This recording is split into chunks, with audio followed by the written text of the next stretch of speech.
Welcome to Western Spirit, Scottsdale's Museum of the West. My name is Wade Weber. I'm the Director of Education. What a great crowd we have here tonight. So thank you for attending.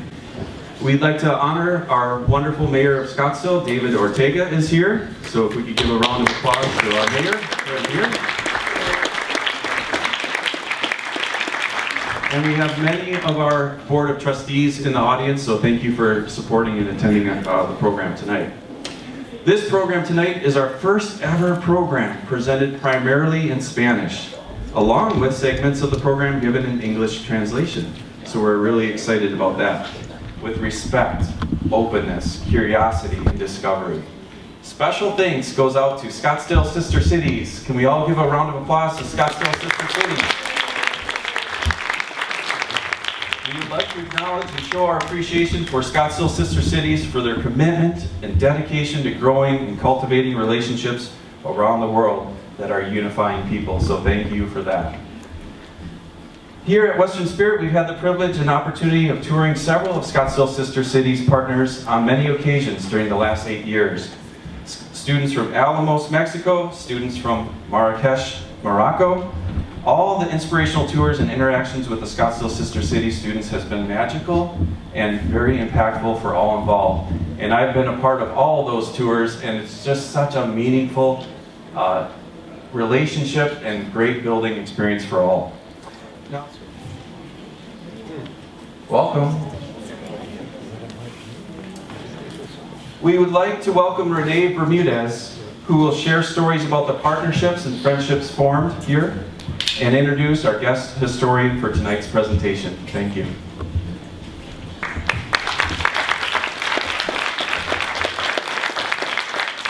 Thanks a lot, Wade. Thank you very much. My name is Renee Bermudez. I'm now from Alamos. Let me get that out of the way immediately. My beautiful wife is from Alamos, and you're about to see a great presentation going back in time.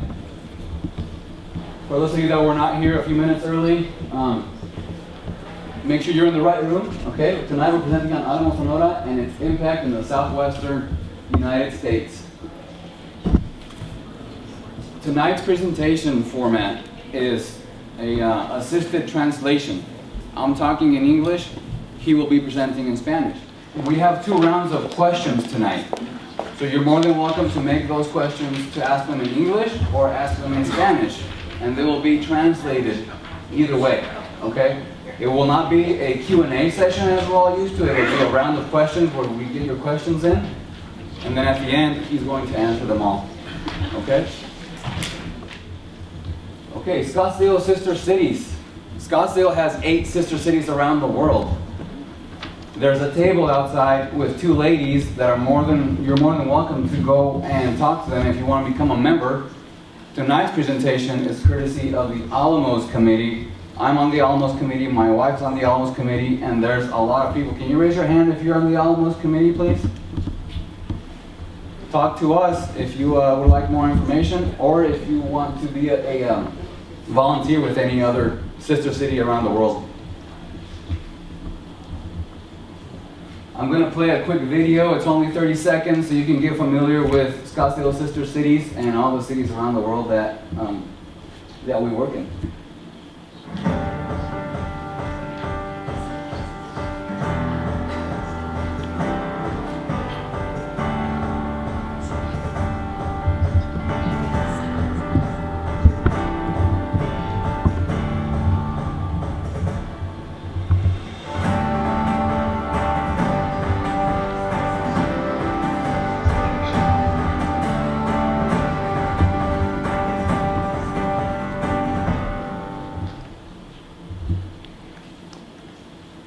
Very good. Now, Scottsdale's first sister city, Arizona's first sister city, was Alamos, Sonora. There are many other cities here in the valley, Phoenix, Tempe, that also have sister cities. But Alamos and Scottsdale were the very first. Since 1969, if you do easy math, that's 54 years today, 2023. Of the 8 sister cities, as you saw on that video on the map, it is the closest one geographically located to us. Now, there's some argument in the room whether it takes 9, 10, 11, or 12 hours to get there. But if we were to leave from Scottsdale right now to drive down there, and you put this in your navigation, it will tell you that it's 11 hours. What Google doesn't know is how much coffee you had that morning, because we all leave very early, 4, 5, 6 a.m., to be there at 4, 5, or 6 p.m. My personal experience, it's 12 hours, because Google does not know how much coffee you had, or how many cars are at the toll booth, etc. But today's presentation, I mean, if you travel the 12 hours, very important. It's worth it. Trust me. If you're there for just a long weekend, if you're there for a week, or if you're there for the summer or the winter, it's worth it. But tonight, we won't be traveling a distance. We're going to be traveling decades and centuries into the past. We're going more than 100 years. This street here, if you look closely, is the same one from this photo. Look at this blue archway here. Look at the cars. This is the blue archway over here, and this is where the cars are parked. Okay? So with that, let me switch gears in my brain, because I'm going to speak in Spanish now. For all the English speakers, there is your slide. Voy a presentar al doctor Juan Carlos Holguín Valderrama esta noche. Es doctor en Historia Moderna y Contemporánea por el Instituto de Investigaciones, doctor José María Luis Mora, maestro en Ciencias y licenciado en Comercio Internacional. Actualmente es presidente de la Sociedad Sonorense de Historia y del Consejo Consultivo de la Zona Histórica de Hermosillo. Y desde el 2013 es cronista municipal de Álamos. Con eso damos la bienvenida, por favor, al doctor Juan Carlos Holguín.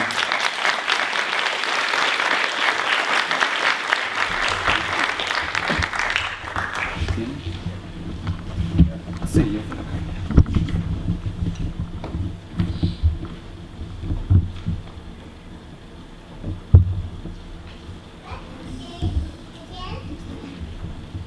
Bueno, primeramente muchas gracias a René por la invitación para estar esta tarde aquí en el Museo de Escocia, que no conocía la verdad este recinto, y espero ahorita poder recorrerlo.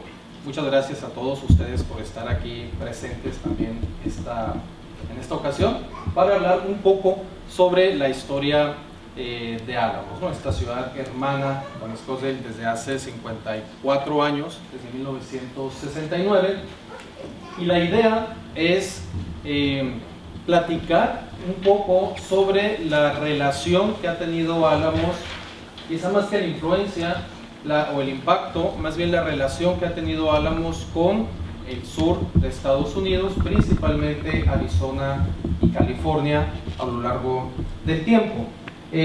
Aquí estamos viendo de hecho un mapa de mediados del siglo XVIII.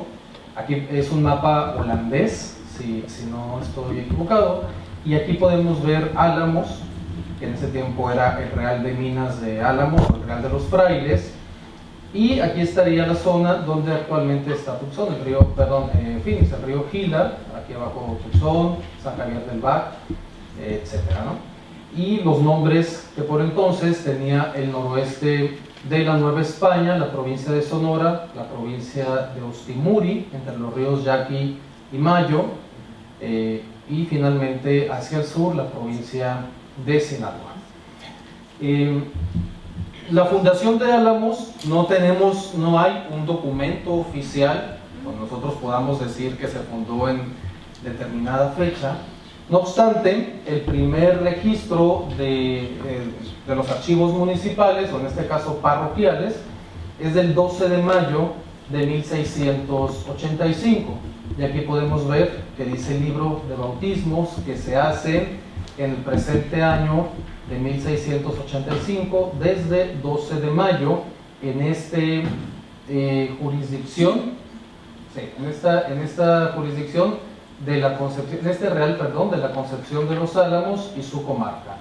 Y el primer bautizado llevó el nombre de Mateo y era un indígena yaqui del río, de Bicam, del río Yaqui. Este es el documento más antiguo que tenemos actualmente en la ciudad de Álamos y que pertenece al archivo de la parroquia de la ciudad. ¿Por qué se llama Álamos? O bueno, ¿cuáles eran sus nombres? El nombre original fue Real de Minas de la Purísima Concepción de los Álamos, o Real y Minas de Nuestra Señora de la Limpia Concepción de los Álamos, que es esta advocación mariana, o esta Virgen de la religión católica.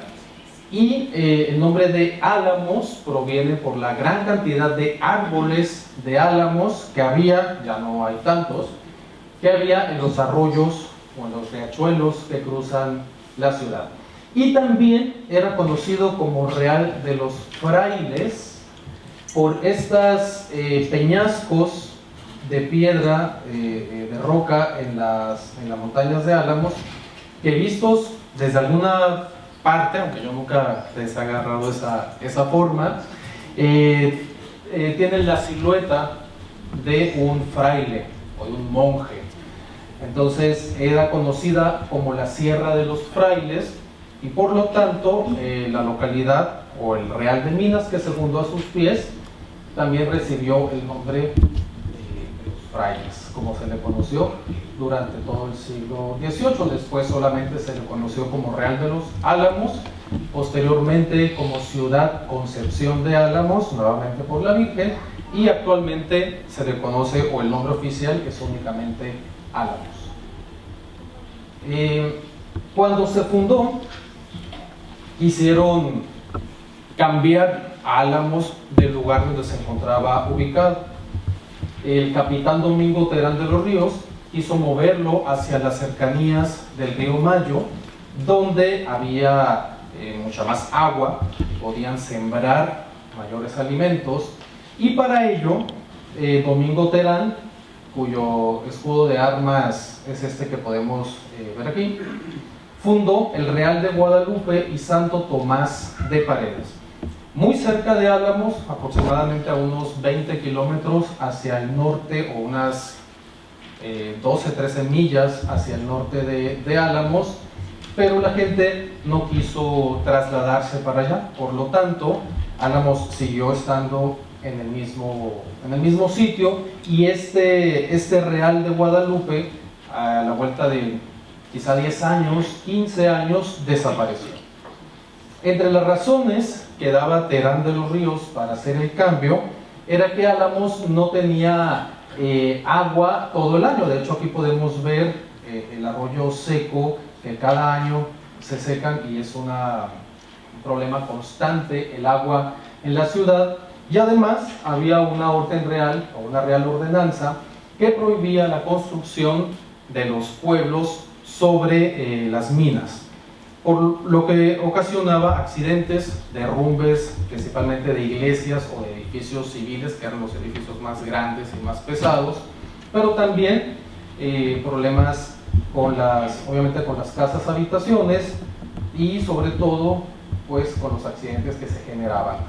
Sin embargo, ninguna de las dos razones principales que daba Domingo Terán de los Ríos fueron atendidas por los alamenses. De hecho, hubo un gran pleito entre Álamos, o las principales familias de Álamos, y el capitán Terán y la gente que él tenía, que incluso llegó hasta Guadalajara, el litigio a la Real Audiencia de Guadalajara, y de ahí se trasladó incluso hasta España, particularmente en Sevilla, donde llegaron los documentos.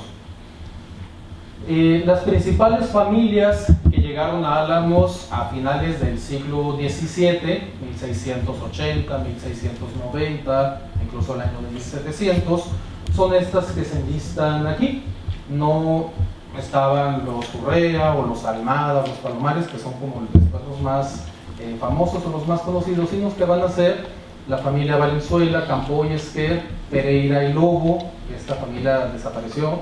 Aranda, Villanueva, Martínez de Mendívil, que estos dos apellidos siguen muy presentes en la región, los Figueroa, que también es una de las familias más grandes que hay ahorita en Álamos y de los demás, de los que tienen más tiempo radicados ahí, los González de Sayas, los Gastelum, que también hay muchas personas, y aquí podemos ver algunas de las firmas. Pedro Martínez de Mendívil, que es él, el capitán Pedro Martínez de Mendívil, el capitán Juan de la Peña, que por aquí está el apellido de la Peña, capitán Juan de la Peña, y bueno, esta es la firma del sacerdote. Es un documento de 1716 que se encuentra en el archivo de la Arquidiócesis de Durango. Para llegar a Álamos en esa época era necesario, desde Ciudad de México se hacían aproximadamente 60 días o 2 meses para poder llegar hasta el Real de los Frailes, porque había que cruzar una gran cantidad de ríos, pero aquí les quiero mostrar el camino real para llegar a las zonas que ahorita sería Tuxón, San Cosme del Tuxón, que está aquí, y San Javier del Bac, que están pues unas cuantas millas hacia el sur, más o menos por acá estaría Phoenix aproximadamente. Y este es un mapa, es un plano de mediados del siglo X, de finales del siglo XVII, 1698, y este era el camino que se seguía para llegar a Arizpe, que era por entonces una de las principales ciudades en el norte de Sonora. También estaba el Real de San Juan Bautista de Sonora, que en ese tiempo era la capital de esa provincia, y siguiendo por el camino se llegaba hasta las ruinas de Cocóspera. Un poco más arriba estaba San Cayetano de Tumacácori, y ya de ahí se llegaba a San Javier. Para acá estaban todas las misiones de la Pimería Alta, por acá están los Pápagos, pero bueno, el camino real que se seguía para llegar a esta zona atravesaba principalmente o cruzaba principalmente por estas localidades: las misiones del río Mayo, las misiones del río Yaqui, algunos pueblos del río Sonora como Ures, que también era un pueblo importante al que había que llegar, hasta llegar a Arizpe y a la capital de San Juan Bautista.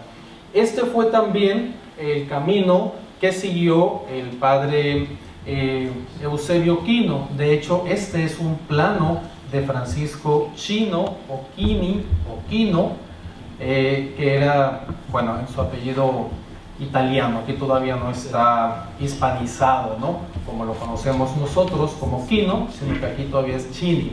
Él hizo este plano, y bueno, aquí ya está obviamente mejorado, ¿no? Algún artista hizo los dibujos de las montañas, de las islas, etcétera, pero es basado en la información que recopiló o que plasmó el padre Quino en sus estudios, en sus andanzas por el norte. Y acá podemos ver que está el Nuevo México, en donde ahorita estaría Phoenix. Digo, es un error muy común en la cartografía. La cartografía va a tener constantemente errores, por lo menos hasta el siglo XIX. Por ejemplo, aquí también vemos que la isla Tiburón es muy pequeña, etc.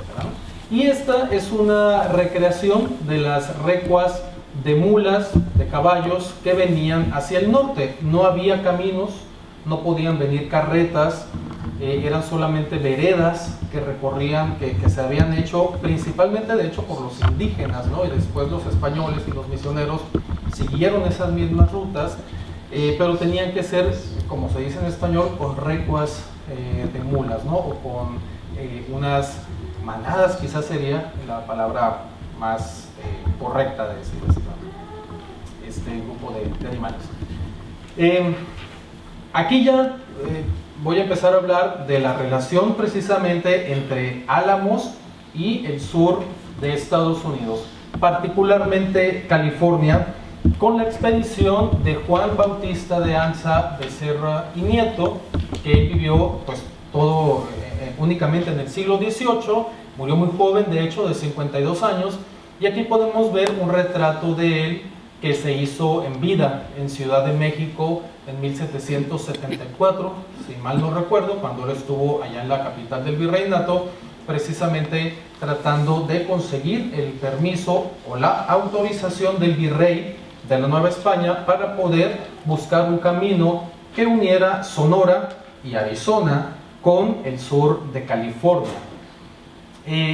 Esta fue la ruta que siguió Juan Bautista de Anza desde Culiacán, en Sinaloa, luego la villa de San Felipe y Santiago de Sinaloa, posteriormente el Real de los Álamos, de ahí sube hasta el presidio de San Miguel de Horcasitas, que todavía existe, luego al presidio de Tubac, San Javier del Bac, y va cruzando el desierto por el margen del río Gila hasta llegar a la unión con el río Colorado y posteriormente poder llegar a la misión de San Gabriel, de San Luis Obispo, San Antonio, el presidio de Monterrey, actualmente conocido como Monterrey, pero en español es Monterrey, y hasta la bahía de San Francisco. Cuando Juan Bautista descubre, cuando hacen la primera ruta o el primer viaje, es un viaje muy accidentado, hay incluso algunos muertos, pierden ganado, etcétera, pero cuando se regresan, ya el viaje es mucho más rápido, porque entonces ya se regresan sobre sus propios recorridos, ¿no? Y ayudados por los indígenas de esta zona, llegan con más rapidez hacia Tucson y hacia San Javier del Bac, abriendo este camino con la Alta California, como se conocía en ese tiempo, Alta California y Baja California. A Juan Bautista en esta expedición, entre 1775 y 1776, lo acompañaron estas personas que eran de Álamos, y con ellos se fundó la ciudad de Los Ángeles. Además de estos alamenses, había gente de Cozalá, en Sinaloa, de la villa de San Felipe, también en Sinaloa, de Chihuahua, de Durango y de otras zonas de Sonora. Tenemos el primero, que era Antonio Mesa, que era un negro, un afrodescendiente, probablemente un esclavo libre, y su esposa, María Ana Gertrudis López, seguramente también de calidad mulata o calidad afrodescendiente. Ambos deben de haber sido libres, es decir, que no estaban sometidos a la esclavitud para poder hacer este recorrido. Manuel Ramírez de Arellano, que él era de Puebla, en el centro del país, muy cerca de Ciudad de México, y su esposa María Águeda López de Haro, española, radicada en Álamos. Y finalmente Domingo Arauz, español de Girona, España, y su esposa Gertrudis Quintero, una mulata de Álamos. Hay que señalar, o es importante mencionar, que en este caso María Águeda López no era española nacida en España, sino que era la calidad de la persona, es decir, por su sangre no corría sangre indígena o sangre negra, y por tanto se le seguía considerando española, aun cuando hubiera nacido en Álamos y cuando sus papás hubieran nacido en Nueva España y sus abuelos también, ella seguía siendo considerada de calidad española, a diferencia de Domingo Arauz, que él sí era español de nacimiento, que se les distinguía, había una distinción. Los españoles nacidos aquí, en Arizona o en Sonora, eran conocidos simplemente como españoles, mientras que los españoles nacidos en Europa eran conocidos como peninsulares, ¿no? Era la distinción que hacían para poder distinguir entre el origen de una u otra persona. Entonces, estas tres personas procedentes de Álamos fueron de los primeros pobladores en Los Ángeles, ¿no? Y de hecho creo que hay una placa en la ciudad de Los Ángeles donde se menciona a todos estos primeros pobladores.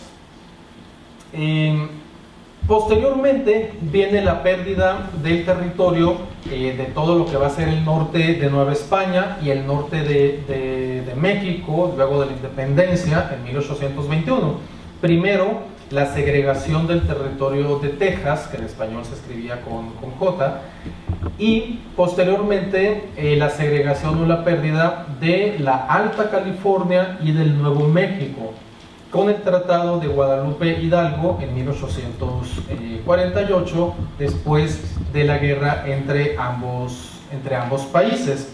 Con esta separación, todos los habitantes al norte del río Gila, en este caso, y al norte del río Grande, hacia el lado de Texas y de Nuevo México, oriundos de México y de la Nueva España, ¿no? Y oriundos de España, pues van a quedar de este otro lado de la frontera, pero los lazos entre las familias van a ser constantes y van a seguir cruzando de abajo hacia arriba, de arriba hacia abajo, de norte a sur, de sur a norte, a pesar de la frontera intermedia.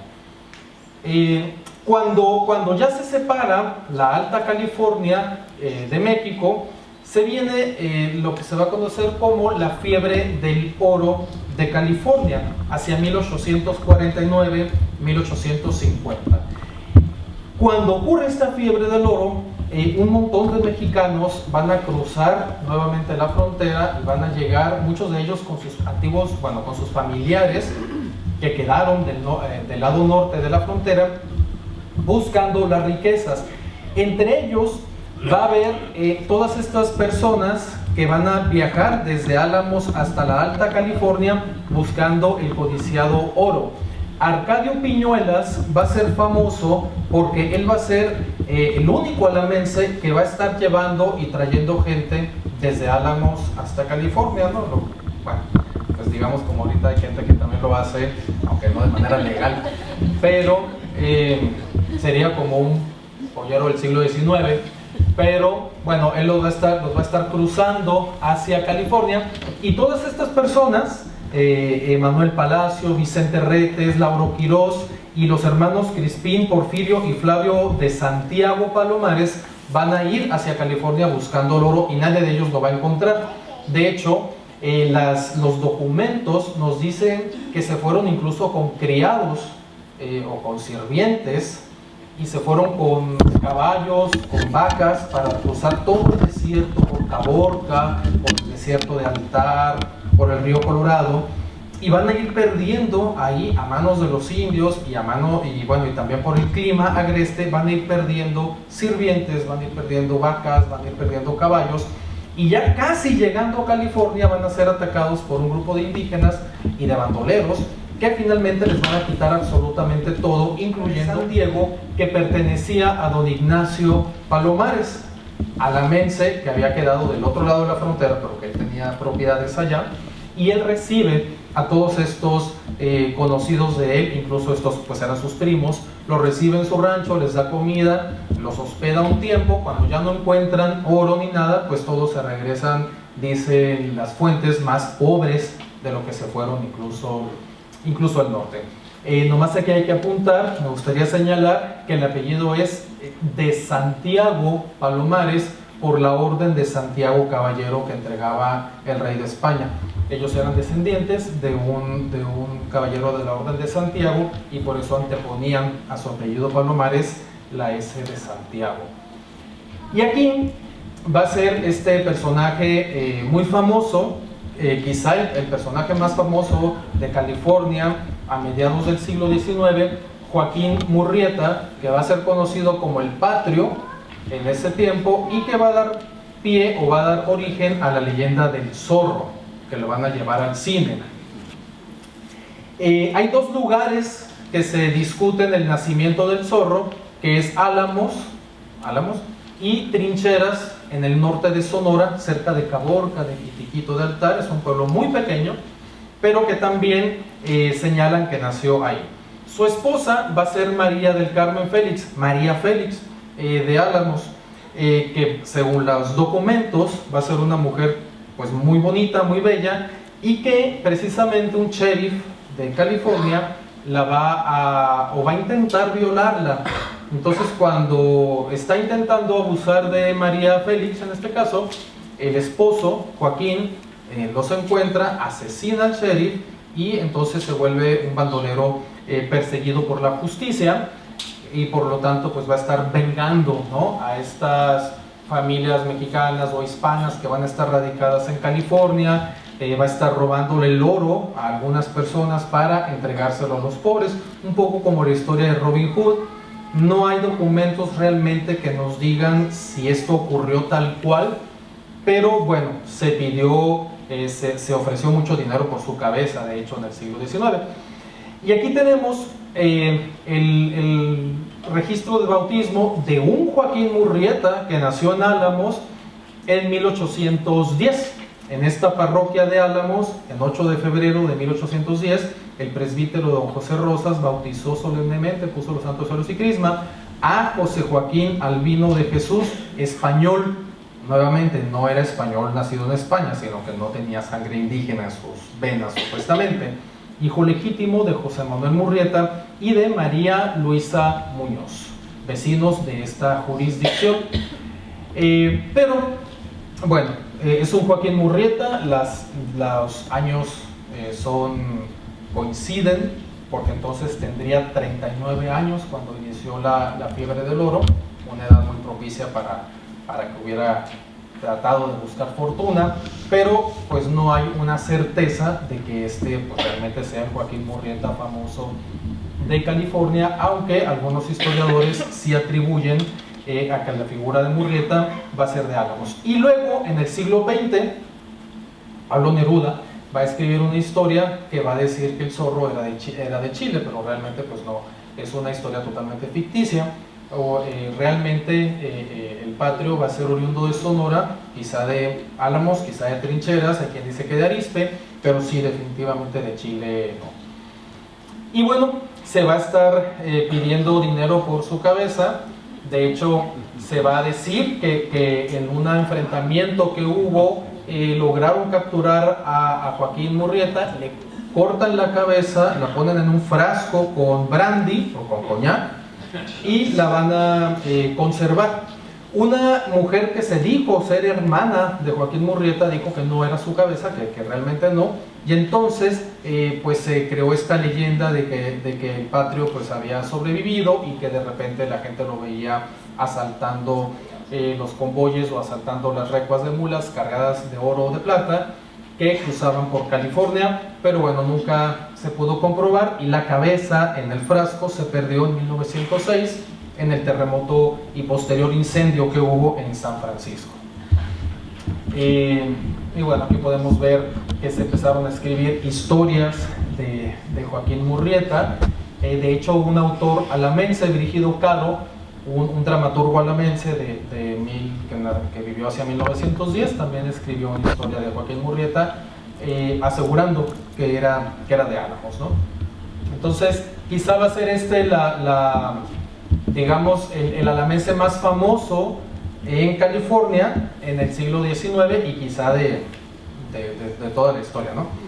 Posteriormente viene la compra o la venta de Gadsden en 1853, donde se vende el territorio que en México se le conocía como La Mesilla, que es todo este territorio que incluye Tucson, Sierra Vista, Yuma, etcétera, y que de hecho los sonorenses van a protestar contra el gobierno federal porque era territorio del estado de Sonora. No obstante, la Federación Antonio López de Santana no pidió permiso y se vende sin la autorización del Congreso de Sonora. Cuando se vende este último territorio, entonces ya queda la frontera establecida como con los límites que se conocen actualmente, ¿no? Aquí podemos ver un plano original que se resguarda en la Mapoteca Manuel Orozco Iberra en Ciudad de México, en donde se señala la venta de la mesilla, ¿no? De todo este territorio hacia el sur de Arizona o hacia el sur del Nuevo México, como se le conocía en ese tiempo a toda esa área. Aquí es un acercamiento, aquí va el río Gila, y bueno, se hace toda esta venta. Bueno, a partir de esa venta empiezan a llegar los primeros norteamericanos a Álamos, porque la frontera pues cada vez se acerca más hacia el sur del estado, y estos van a ser los dos primeros norteamericanos registrados en la historia de Álamos que llegan hacia la ciudad. John Alfred Robinson de Nueva York llega en 1822, 1823 a Álamos, vive un tiempo ahí y luego se va a vivir al puerto de Guaymas, donde el gobierno americano lo va a nombrar cónsul de Estados Unidos en Guaymas, y ahí va a morir en ese puerto en 1889. Él va a ser tío de Tomás Burns Robinson, que va a llegar a Álamos en 1850, y él va a fundar el primer banco en Álamos y uno de los primeros bancos en Sonora en 1852. Tomás su apellido realmente era Burns y el apellido materno era Robinson, pero en México lo invierten, escriben Tomás Robinson Burns y lo hacen un solo apellido, como es hasta la actualidad, pero realmente era Tomás Burns Robinson de segundo apellido. ¿Qué va a hacer él? Él va a nacer también en Nueva York y va a morir en California. Y bueno, su familia van a estar en Álamos desde entonces y van a llegar a ser pues unas familias muy importantes en Sonora, al grado de que uno de sus tataranietos va a ser, tataranieto, va a ser gobernador del estado entre 2003 y 2009. Aquí tenemos otra imagen de Tomás Robinson Burns. Él se casa con esta señora, Manuela Goyeneche Gil de la Madrid, en 1854 en Álamos, y van a tener todos estos hijos. Tomás va a ser el heredero de todo pues de la mayoría de los bienes. Tomás Burns Jr., que se va a casar con Ángela Monteverde, y ellos van a fundar pues la parte rica, digamos, de esta familia. Y aquí vemos al matrimonio de Tomás Burns y Manuela Goyeneche. Juan Carlos, si gustas, aquí tomamos Okay. unos pequeños minutos para hacer la primera ronda de preguntas. Claro. So we're going to take the first round of questions here. This is about halfway of the presentation. So if you have a question, let us work with the technology here. And please raise your hand. Wait, can you help us with the microphone? Raise your hand if you have a question, and we can probably hear you actually now that you spoke. My question is, why did the Robinsons go to Álamos? Were they involved in the silver business? What was the attraction to them to move to Mexico? Lo voy a apuntar aquí.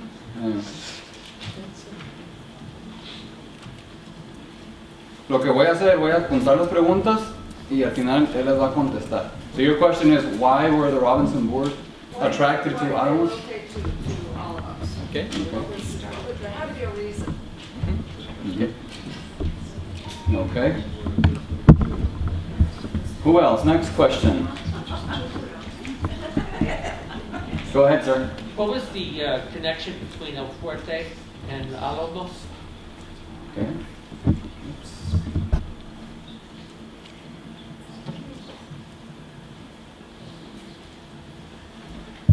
Okay. Preguntas en español también se valen. You can do questions in Spanish or English. All right, we'll take about 5 questions or so, and we'll go from there. Who's next? Yes. Is there any significance in the fact that the Robinsons both died the same year?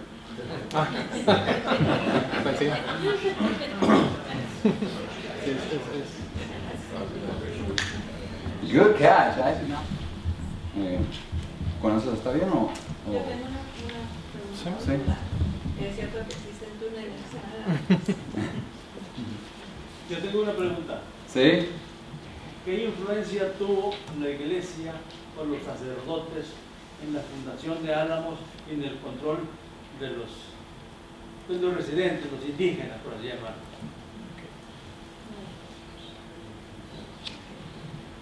Okay, we're going to stop here because what we want to do is he's going to answer the questions, and then I'm going to try my best to translate because obviously this is not in the handout or on the screen. ¿Quieres que lo repasemos rápidamente o con estas notas te basta? Ahorita repasamos más abajo, pero sí, están en las primeras. Bueno, la razón de por qué los Boers van a Álamos es porque, bueno, era la principal ciudad en Sonora en ese tiempo, la ciudad más importante, junto con Guaymas. Por eso es que el sobrino se queda en Álamos y el tío se queda en Guaymas.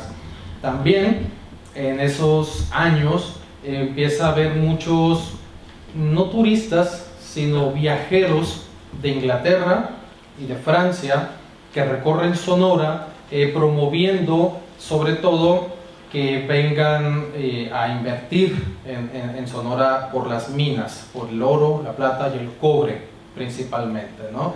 Que estaba el territorio prácticamente solo y que el gobierno aparte estaba promoviendo que extranjeros poblaran la zona, sobre todo también para disminuir la influencia indígena, principalmente de los yaquis y de los apaches. Entonces, eso va a ser la razón por que se asientan en Álamos y en Guaymas ellos, ¿no? Si quieres la traduzco rápidamente, nada más los puntos. Claro, claro. Just quick bullet points on the reason why is because Álamos was the most important city along with Guaymas. Los Boers eran sobrino y tío. Ajá. So the Boers you saw on the screen, it was the uncle and the nephew. And the uncle went to Álamos and the nephew stayed in Guaymas, or the other way around. The nephew went to Álamos. Smart man. And mining had a big thing to do with it as well. Y lo de Inglaterra. Inglaterra y Francia mandaron viajeros a Álamos para que, y escribieron, de hecho, promoviendo la región. Okay. So people from England and France were sent to Álamos to journal to the state of Sonora to journal about the location. When was that? ¿Cuándo fue? Que si cuándo fue así. 1828, 1830. Okay. 1828 to 1830. Okay. Bueno, siguiente pregunta, la relación entre el fuerte y Álamos. La relación entre el ¿quién hizo la relación entre el fuerte y Álamos? Un señor que estaba acá. Ajá, fue muy fuerte y sigue siendo muy fuerte en cuestión de las familias, ¿no? Son las mismas familias o los mismos troncos de las familias. Aparte son dos ciudades muy cerca, algunas 50 millas de distancia entre ambas ciudades. Y de hecho las dos fueron las cabeceras o las cabeceras del distrito del partido, sobre todo durante la época, bueno, no del partido, de la provincia, durante la época colonial. The reason why the close relationship, number one, it's close geographically, about 50 miles or so, and also the relationship of the families. There were relatives in both towns.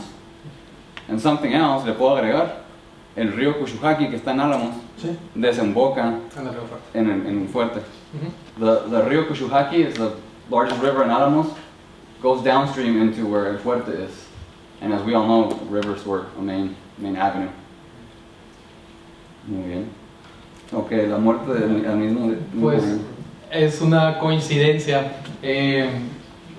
John Alfred muere en Guaymas en 1889 y Thomas Boers muere en Stockholm, en California. No sé cómo se pronuncia. Stockholm, en California, en el mismo año. Es una coincidencia. Do I need to translate? It was a coincidence.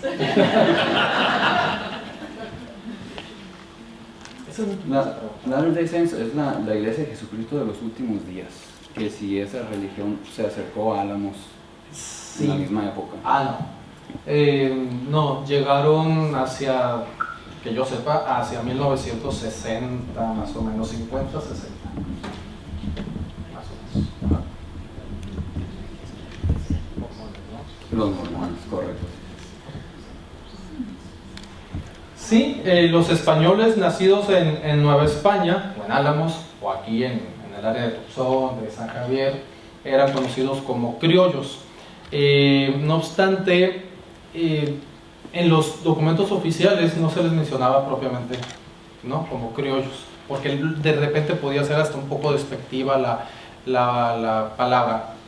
ellos mismos se asumían como criollos, ¿no? Pero casi no se les nombraba así en los documentos, se prefería manejar la palabra de calidad española. De hecho, hay documentos que dice así: calidad indio, calidad negro, calidad español, calidad mulato libre. Cuando eran afrodescendientes sí se mencionaba la calidad de su estatus, digamos, legal, si eran libres o si eran esclavizados, ¿no? Que en Álamos, de hecho, había una gran cantidad de africanos, aproximadamente el 10% de la población de Álamos eran de origen africano, ¿no? Entre ellos una gran cantidad de esclavos. Es importante señalar aquí que los esclavos adoptaban, o los mulatos adoptaban el apellido de los amos. Entonces, por eso muchas personas que descienden de familias prominentes de Álamos, muchos de ellos realmente descienden de los esclavos, no de los españoles. That was a lot of content. Criollos en inglés. Creoles. Did the Spanish make the decisions, or did the Creoles make the decisions? And criollos is kind of Spain, but he was born in Mexico. So from that time on, all they were called Creoles. So that was, on the contrary, that was very proud not to be an insular, to be a Creole. That's an Spanish in Mexico, because they were part of the independence war. Sí, el orgullo criollo se va a empezar a dar, pero va a ser ya muy tardío, ¿no? Hacia fines del 18, principios del 19.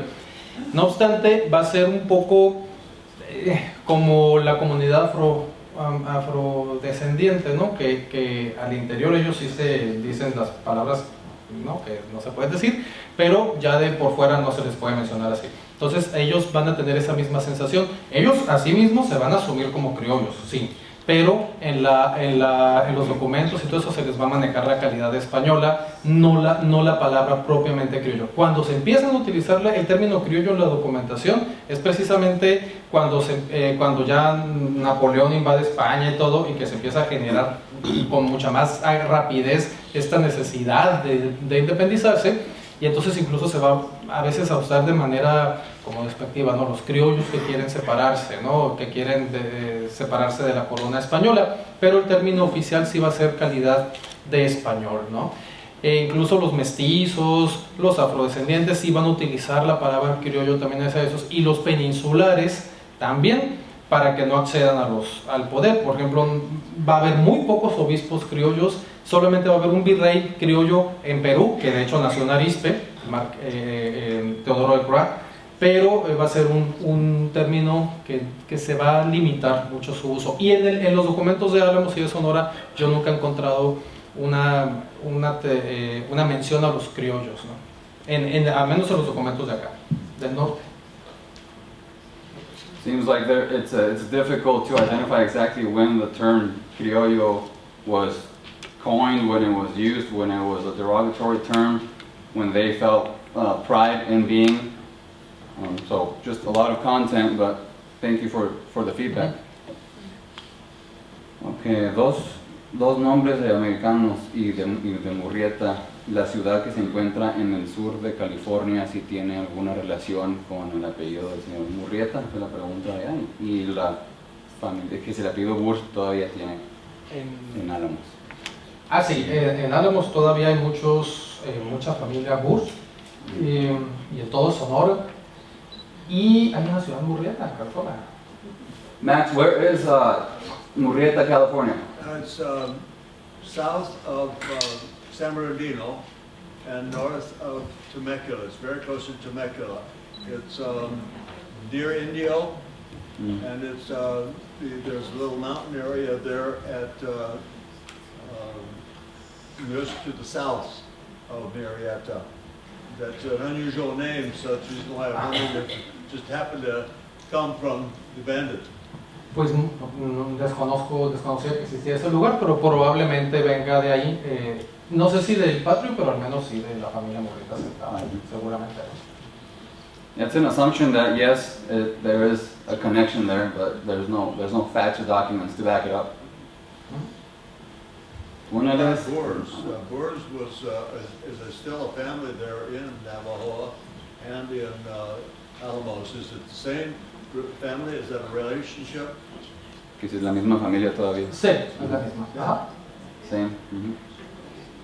It's a very by everybody. It's a very prominent family in that in Sonora. Ujú.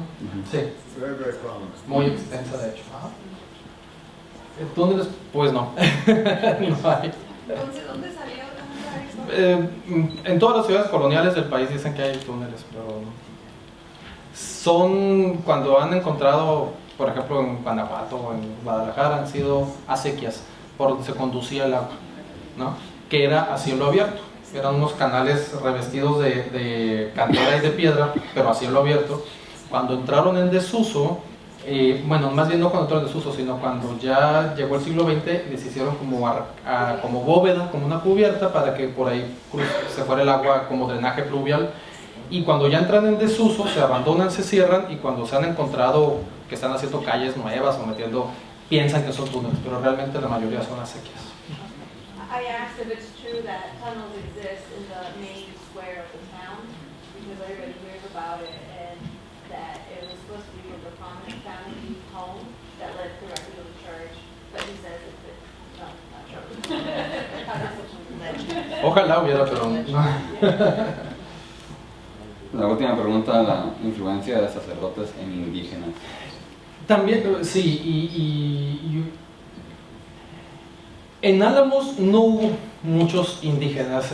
Los reales de Minas no tenían gran población de indígenas, vivían a los alrededores, y siempre había un constante pleito o roce entre las personas no indígenas, ¿no? Los españoles o la localidad español, o los criollos mestizos, las castas, como se les conocía, contra los indígenas, porque los indígenas siempre observaron mucho sus fiestas, sobre todo la fiesta de San Juan en junio.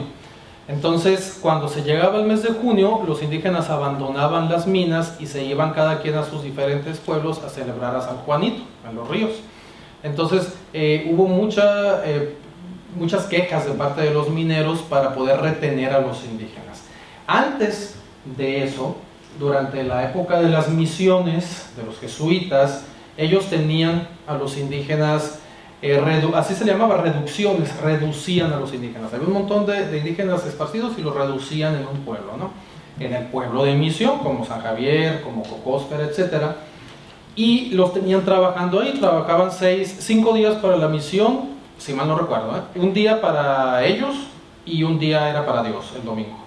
Entonces, muchos indígenas empezaron a salirse de las misiones para tener una vida pues más libre, pero entonces se peleaban los sacerdotes de los pueblos, de Álamos por ejemplo, Izpe o de Ures, se peleaban con los jesuitas, porque los jesuitas decían que los curas de parroquia querían tener a los indígenas ahí pues para que fueran criados, para que les sirvieran a los españoles en las minas, en lugar de estar pues adoctrinándolos, ¿no? Y que permitían mucho la bigamia, que había indígenas que tenían 2 o 3 esposas, y que los curas de parroquia se hacían de la vista gorda pues para que estuvieran como a gusto, mientras que en las misiones eran muy cuidadosos de que los indígenas formaran familias nucleares y no hubiera pues estas libertinajes, ¿no?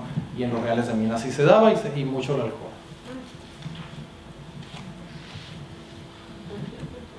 Sí, si quieres medio para los que están ahí. Lo estuve pensando así un poco.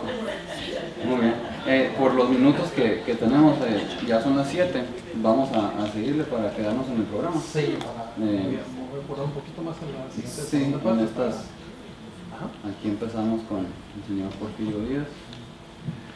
Bueno, continuamos con la presentación.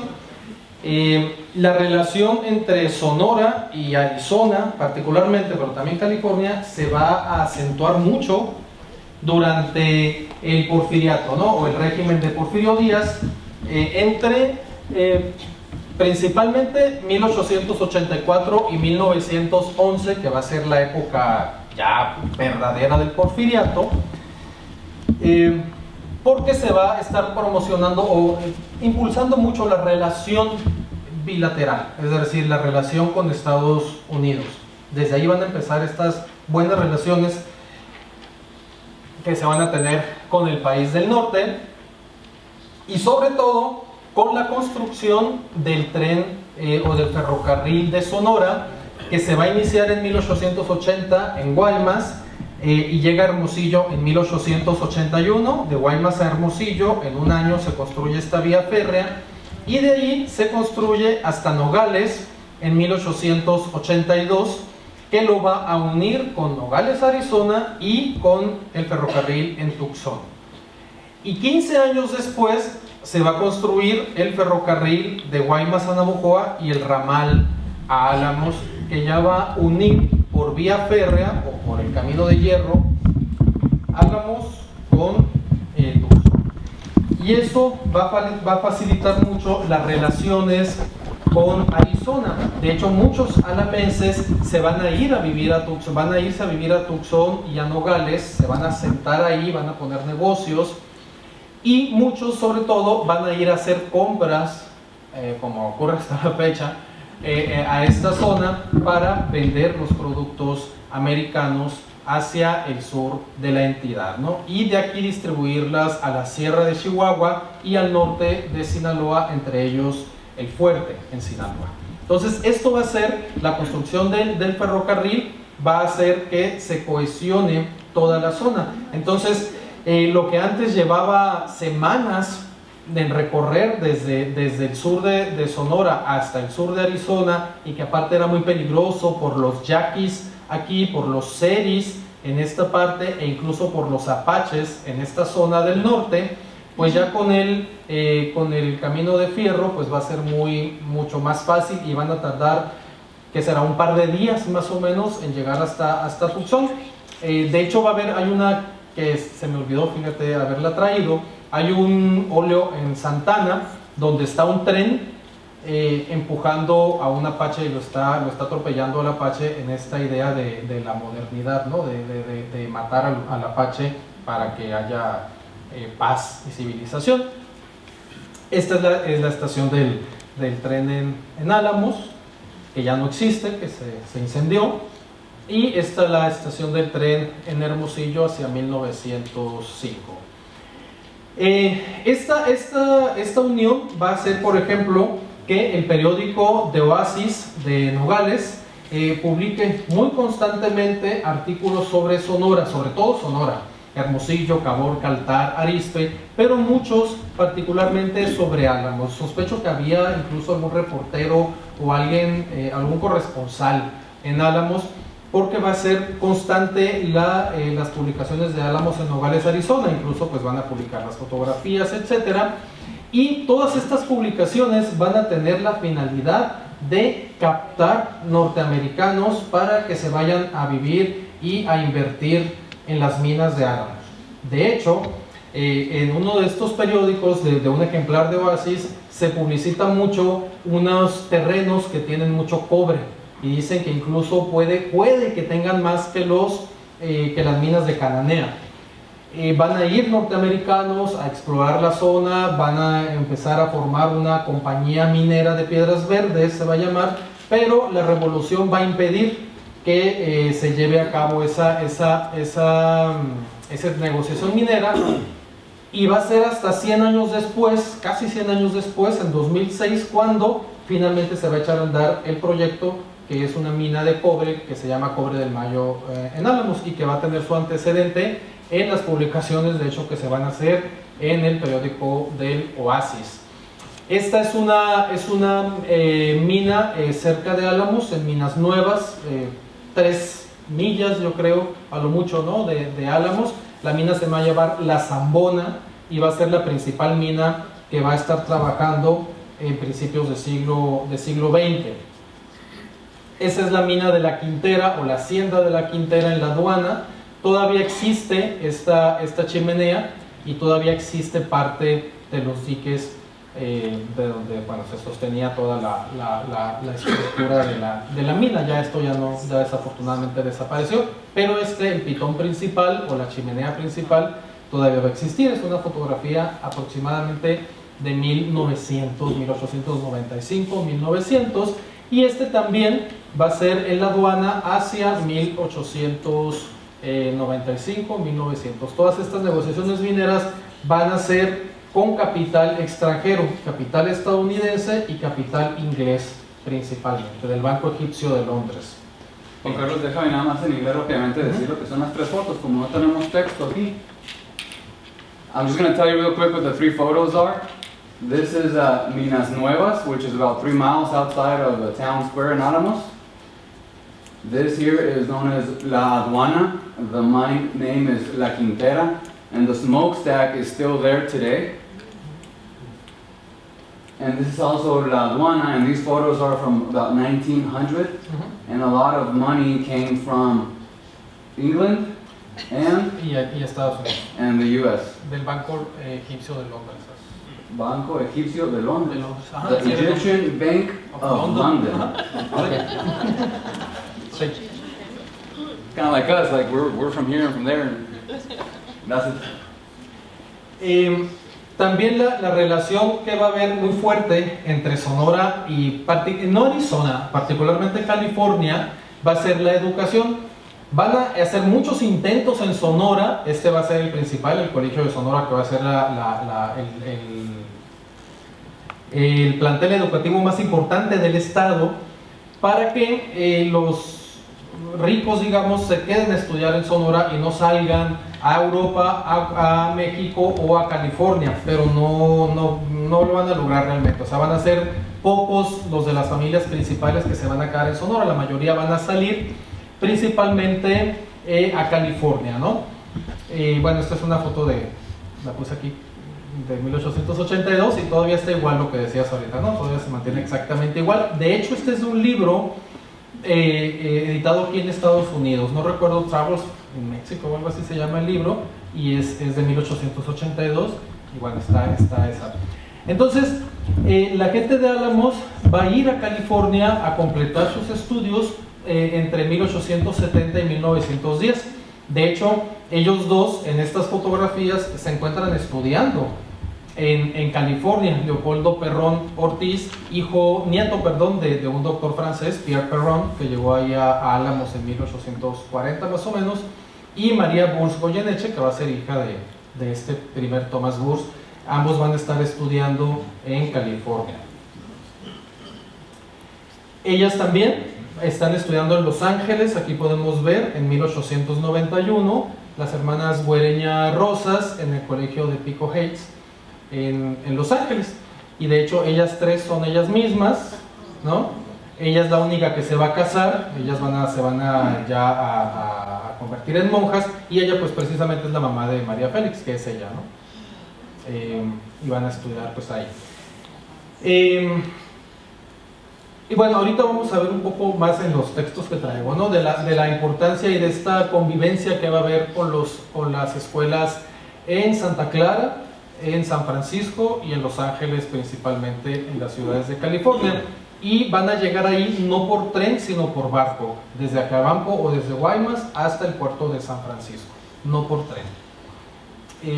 Bueno, aquí son imágenes de Álamos en la época. Aquí podemos ver esta foto, me gusta mucho a mí porque es la inauguración del kiosco en diciembre de 1904, está tomada desde arriba de la iglesia, pero se ve la diferencia entre las clases sociales, ¿no? Podemos ver aquí a los pobres con el sombrero de palma y la ropa de manta a los alrededores. Luego vemos un claro, y aquí podemos ver a la clase alta, que sí estaban pues en sillas, ¿no? Aquí está una orquesta, aquí está el champán y todo lo que se les ofrecía a ellos, más no a las clases menesterosas o a la clase baja, como se decía en esa época, ¿no? Esta fotografía fue tomada por un Howard Tibbets, es un fotógrafo estadounidense que trabajaba para la compañía ferrocarrilera de aquí de Arizona y California, y hacia 1908-1910 estuvo haciendo un recorrido por Sonora y estuvo tomando todas estas vistas, principalmente de Álamos. Esta también creo que es de él, de Howard Tibbets. Él es un alemán, Hermann Bley Sellner, que se va a radicar en Álamos hacia 1880, originario de Bavaria, creo, si mal no recuerdo. Esta también es de Howard Tibbets, esta fotografía del mercado municipal que todavía existe. Está igual, de Tibbets, de Howard Tibbets. es una de mis fotos favoritas antiguas de Álamos. Y bueno, este es digamos, el último periodo de bonanza que va a tener Álamos, ¿no? Porque luego viene la revolución en 1910 contra el gobierno de Porfirio Díaz, contra la dictadura de Porfirio Díaz, y empieza lo que se conoce o un éxodo de familias alamenses hacia otras zonas, tanto de México, Guadalajara, Ciudad de México, incluso Mazatlán, pero sobre todo a California y Arizona, escapando de la guerra, ¿no? Vamos a encontrar en el Family Search un montón de documentos de la migración de alamenses principalmente hacia Arizona, ¿no? y California entre 1910 y 1920. Por ejemplo, ellos se van a casar en Tucson en 1917 precisamente por la guerra y porque en ese año Plutarco Elías Calles cerró, el gobernador de Sonora, cerró todos los templos católicos y persiguieron a los sacerdotes. Entonces tuvieron que venirse a casar a la catedral de Tucson porque no había sacerdotes en Sonora y aparte por la guerra, ¿no? Y bueno, esta la voy a dejar unos segundos para que se lea. Son las memorias de Otilia Urrea Salido. Ella nació en Álamos en 1896 y murió en Glendale, California en 2001 de 104 años, casi cumplía los 105, y ella escribe sobre cómo tuvieron que salir de Álamos durante la revolución. Aquí podemos ver, ¿no? Le voy a dejar unos segundos nomás para que vean. This is a story. He's going to leave up the slide for a few seconds, and then there's another slide after that where the story continues.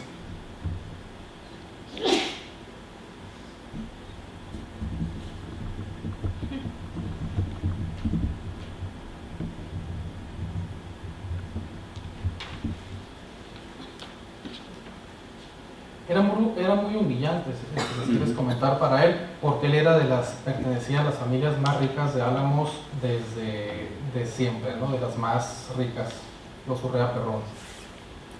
Me imagino que ahorita nos regresamos y rápidamente. De hecho, hay una foto de él, ¿no? En español. Ajá.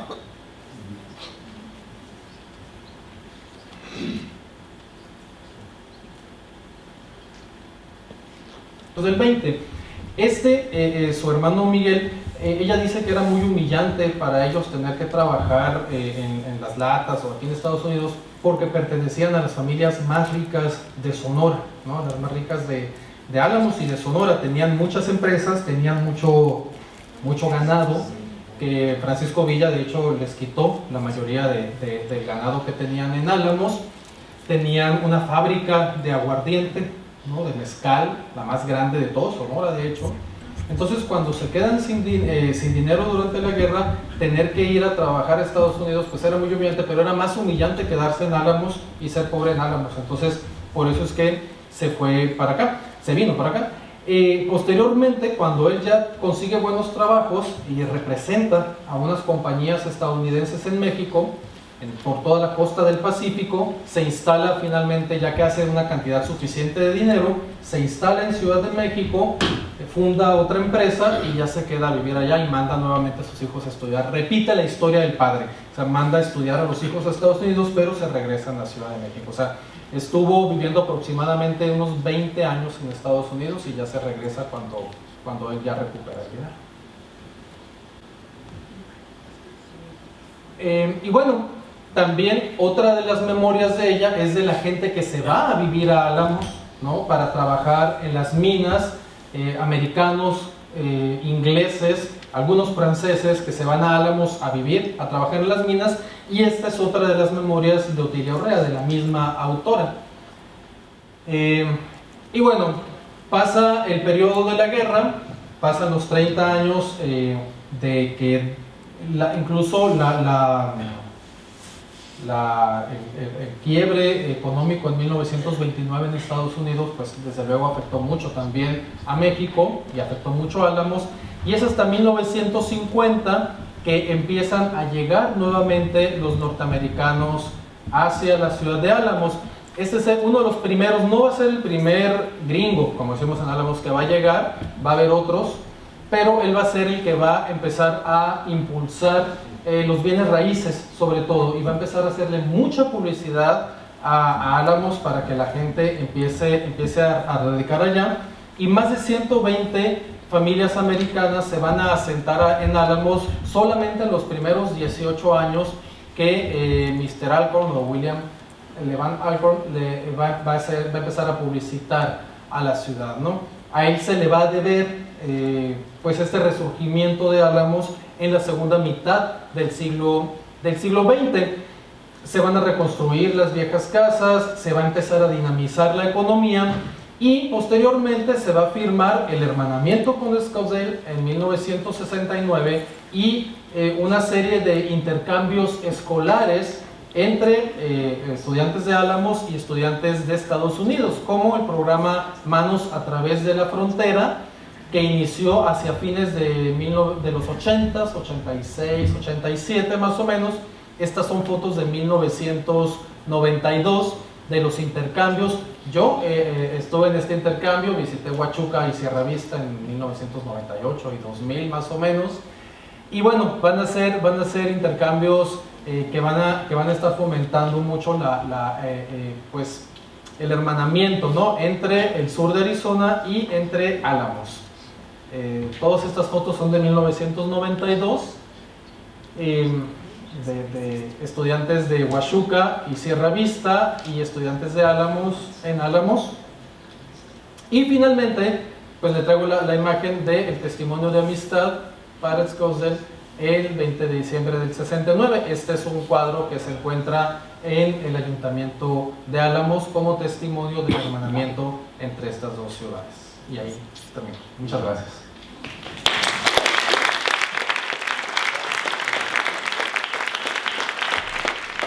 Muchas calles en México que tienen nombres de alameses. Por ejemplo, Alfonso Ortiz Tirado, Crispín Palomares, Ramón Corral, Carlos Ortiz, María Félix, entre otros, ¿no?, que tienen nombres de alameses, más no sé si la colonia tenga alguna relación.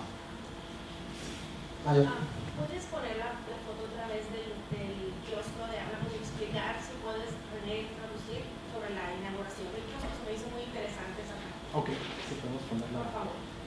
Bueno, seguimos y ahorita- Sí, terminamos. Sí, ajá. Sí. One slide said that the Americans they needed to leave for California or Arizona during the revolution. Were they pushed out, or that was their choice, just to escape? Leaving California or No, leaving? leaving Alamos. Leaving Alamos to California? Fueron They said obligados, they sí. needed to, so that's the question. Was it political, were they encouraged or pushed out, or did they just want to get out of it? No, it was for the war, the revolution. Yeah, so they just wanted to get out. No, that's the question. They had to get out for their safety. Yeah, for the- But the government did not push them. No. Oh, okay. Okay. Next. ¿Cuándo cerraron las minas? What was the ¿Cuándo question? cerraron ¿Cuándo cerraron? Las... de cobre? Ajá. Si quieres, deja poner Ok. aquí todas las preguntas para luego darle igual que ahorita. Next. A principios de 1900, según pláticas de nuestros abuelos, yo soy del ejido Huirocoba,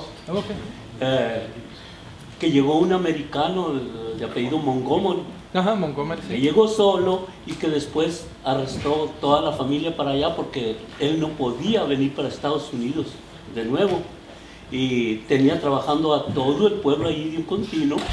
Los minerales él los acaparaba, y por la pura comida tenía a los trabajadores, y el presidente de Álamos era el que le hacía el cargo que fueron a buscarlo, y de ahí de Álamos arrendaba el presidente a aquellos que iban a buscarlos de acá de Estados Unidos.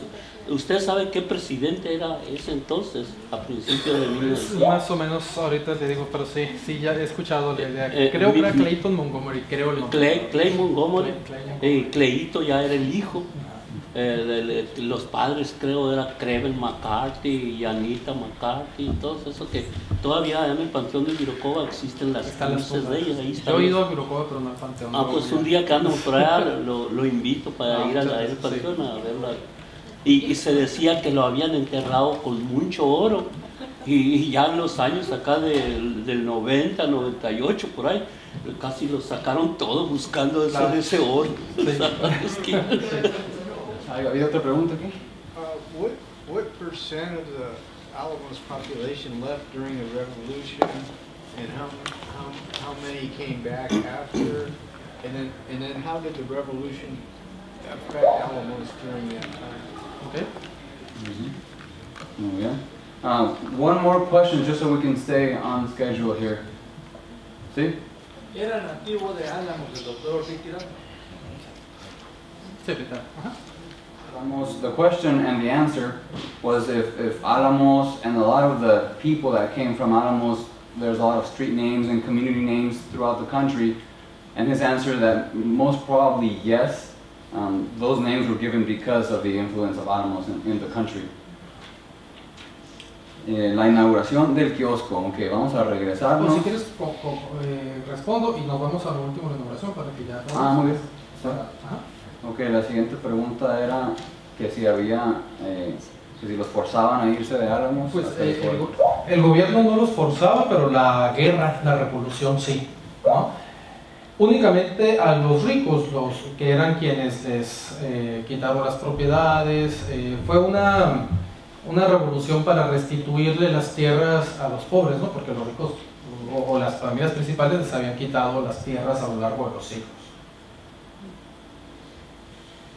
Entonces, repito más rápidamente para poner aquí los puntos. Únicamente las familias ricas o prominentes eran los que salían. So the rich families are the ones that left? Ajá, sí. Y obligados por la guerra, no por el gobierno, ¿no? And because of war, that's why The they were war being was a pushed. redistribution of property, giving it from the rich to the splitting it between the poor, so the rich Exacto. took off. Exacto. Las minas cierran la mayoría en 1908, cuando cae el precio de la plata, que es a nivel mundial, la caída del precio de la plata en 1908, y las pocas que quedaron funcionando cierran en 1910, 1911 con la revolución, ¿no? Pero es en 1908 cuando empiezan a colapsar casi todas las minas en la región de Álamos. Cananea nunca cerró porque era pobre, ¿no? Clayton Montgomery llegó a Álamos hacia principios del siglo XX. Aquí quiero hacer una observación. La mayoría de los españoles peninsulares, españoles de España, que llegaron en el siglo XVIII a Sonora, eran españoles muy pobres, eran españoles que no eran nobles, que no tenían hidalguía, eran españoles, muchos de ellos que venían escapando de la ley en España, ¿no? Que eran, pues, digamos, personas con antecedentes penales. Y de esa misma manera hubo también ingleses y norteamericanos que llegaron a Álamos, como menciona usted de Clayton Montgomery, que no podía regresar.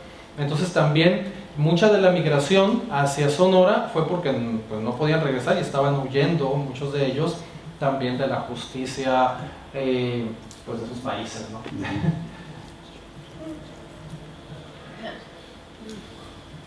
Era una migración a la inversa. Y pues yo al Clay lo alcancé a conocer todavía. ¿Sí? Muy chiquillo estaba, pero me acuerdo. Sí. Cuando por ahí, 61, 62. ¿Y qué porcentaje se puede? Casi el 50%, más o menos, casi la mitad. So Alamos became a ghost town, and he is answering the question that about 50% of the Alamos population. De tener aproximadamente 6,000 habitantes, la pura ciudad, no el municipio, ¿no? La pura ciudad, 6,000 habitantes, pasó a tener 2,800, 2,500 más o menos. So from about a 6,000 population in the main town, it went down to 2,800, 3,000 with the revolution. Y sí, Ortiz Tirado, por aquí preguntaron, creo, por acá. Sí, nació en Álamos en 1894, 23 de enero del 94. Sí. Y precisamente su papá fue uno de los que salieron a estudiar, su padre a Europa y su mamá a California, ¿no? De estas familias que estuvieron ahí muy bien. Y pues ya nos iríamos a la fotografía de Sí, más rápido. aquí me regreso. Sí, mucho más rápido. Ahí está abajo. Sí.